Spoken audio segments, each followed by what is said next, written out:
It was night time, when everybody had gone to sleep.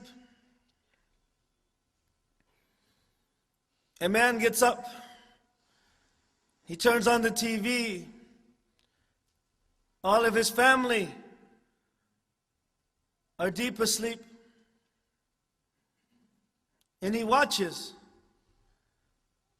something that's not appropriate. All of a sudden, a door opens and his daughter comes out. And she just barely learned how to talk. She looked at her father. Her father tried to rush to the TV and the remote to turn off. And she said, "Shame on you, Father. Shame on you." And then she went back into her room. And so that man, after turning off the TV, those words resonated in his head. "Shame on you, Father. Shame on you." And tears started coming down his eyes. And he stayed up until fajr, crying. Then he went to the masjid and he prayed with the congregation, and he was crying so profusely. Some of the brothers who had not seen him that fajr prayer, they said, "Are you okay, brother?" He says, "I'm okay." One of his close friends came to him. He says, "Are you okay?" And he is crying and he says, "For over 20 years, for 20 years, this was my first sujood for Allah subhanahu wa ta'ala.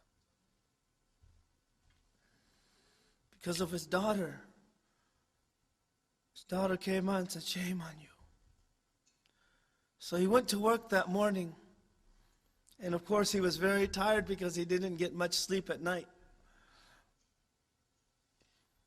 His wife tried to call him, but she couldn't reach him. He came home and she said,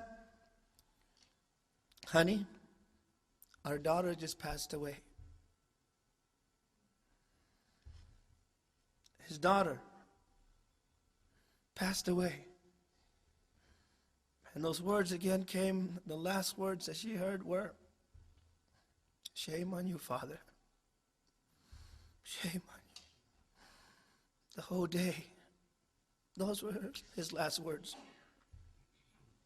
'Shame on you.' So he went and he buried her. He put her in the grave.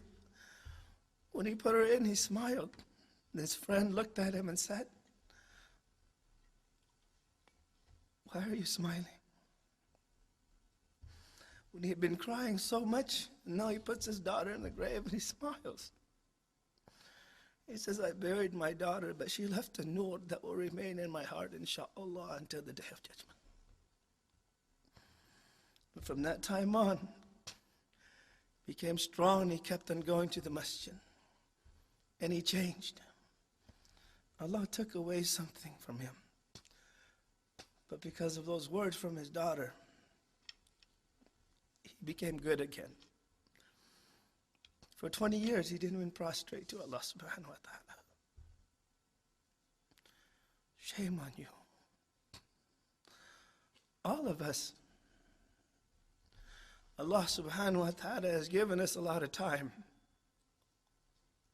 to change, to improve ourselves. It's enough. We've been disobeying Allah subhanahu wa ta'ala for a very long time.